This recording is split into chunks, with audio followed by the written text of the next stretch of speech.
The end of the world is supposed to be one of the scariest things imaginable. In the sphere of culture, it's become this sort of dark, macabre fascination that we've portrayed across film, song, and biblical text. But even though we can't seem to look away from these visions of the world's end, the apocalypse typically commands a certain amount of respect. I mean, even in comedies, it feels almost inhumane to frame the end of times as anything but a cataclysmic event of abject terror. So the first thing that stands out to me about Paradise Killer, a murder mystery game from the indie studio Kaizen Gameworks, is how quickly it tosses all that stuff aside.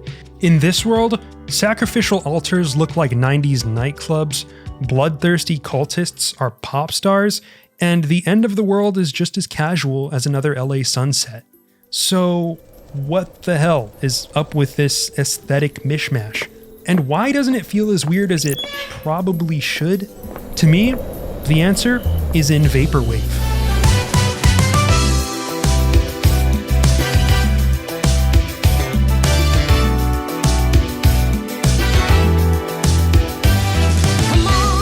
On paper, Paradise Killer sounds like a horror game.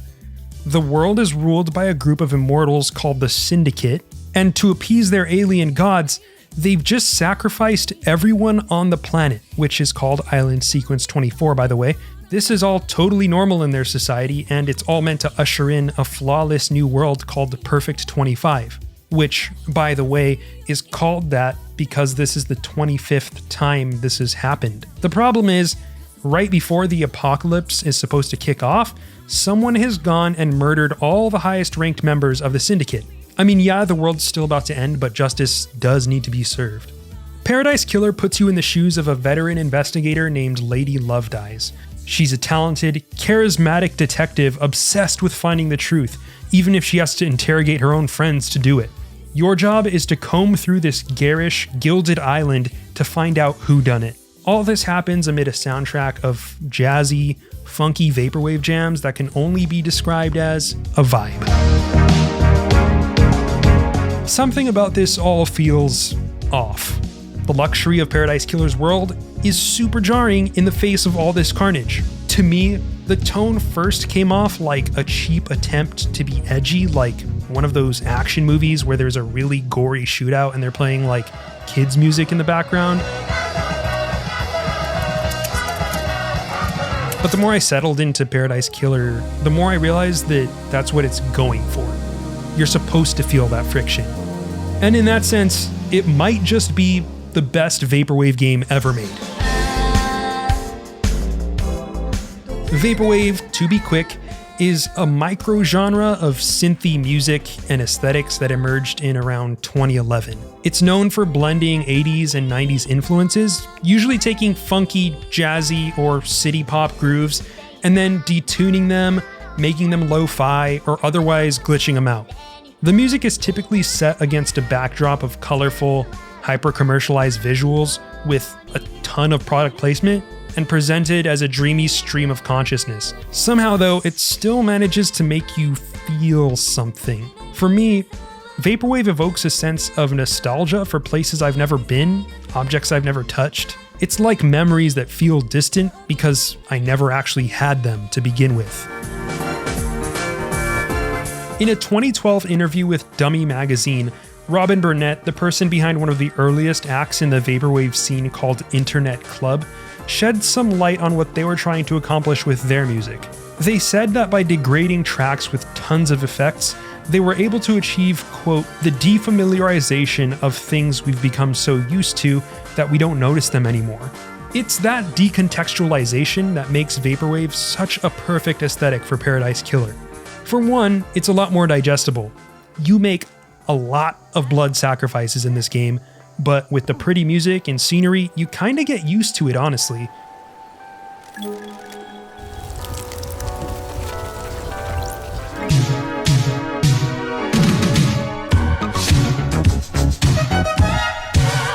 In the same way, the more vaporwave you listen to, the more it fades into just background music, something you can listen to while studying and not even really need to pay attention to. But if you think about it, there's something kind of tragic about how Vaporwave makes you re-experience the hopes and optimism of the 80s and 90s. The future just seems so bright to people of that era, especially if they were kids, and in reliving their wide-eyed optimism, it's almost like we're trying to snag some of that hope for ourselves. But at the end of the day, we have to reconcile it with our own experiences as citizens of 2022, a world that's been changed unrecognizably post-COVID and further back 9/11 in a daisy chain of crises that seem to mount every single year. The people of Island Sequence 24 are very much in the same position. They're ready to move on to a better world, to ditch what they've been living through, to move on from the atrocities lurking beneath their noses, and to move on to a perfect 25 that will, hopefully, be better than what they have now. But what if you could see past that violet twilight? What if you could feel sensations beyond the tile, hear sounds that pierce through the static? What if you could methodically reveal the truth hidden underneath it all?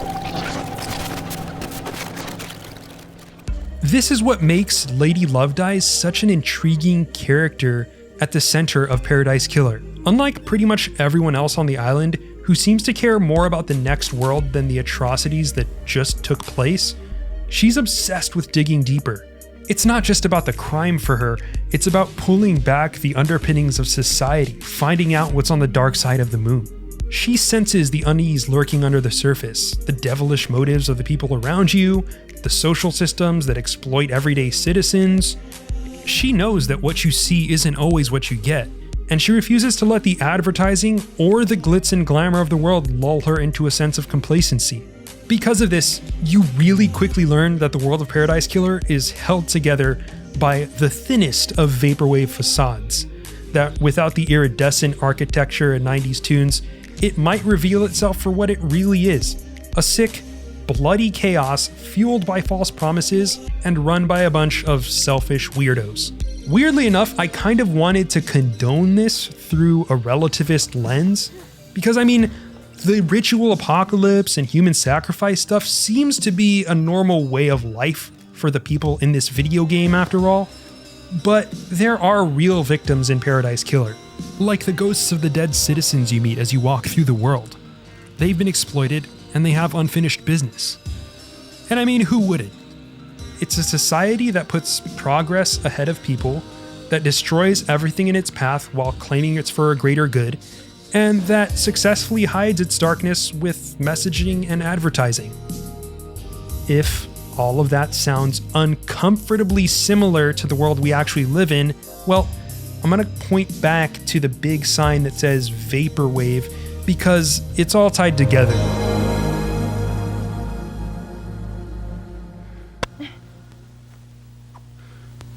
What is this?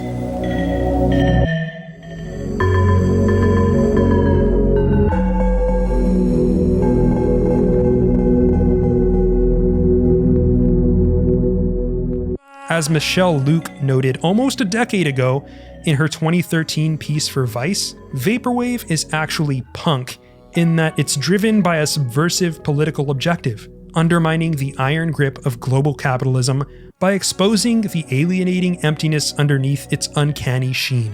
You might be thinking, it's not that deep, and sure, a lot of Vaporwave probably is not made with the express purpose of making you think about this stuff, but the precedent is there. People have made Vaporwave with this stuff in mind before, and Kaizen Gameworks didn't make Paradise Killer in a vacuum.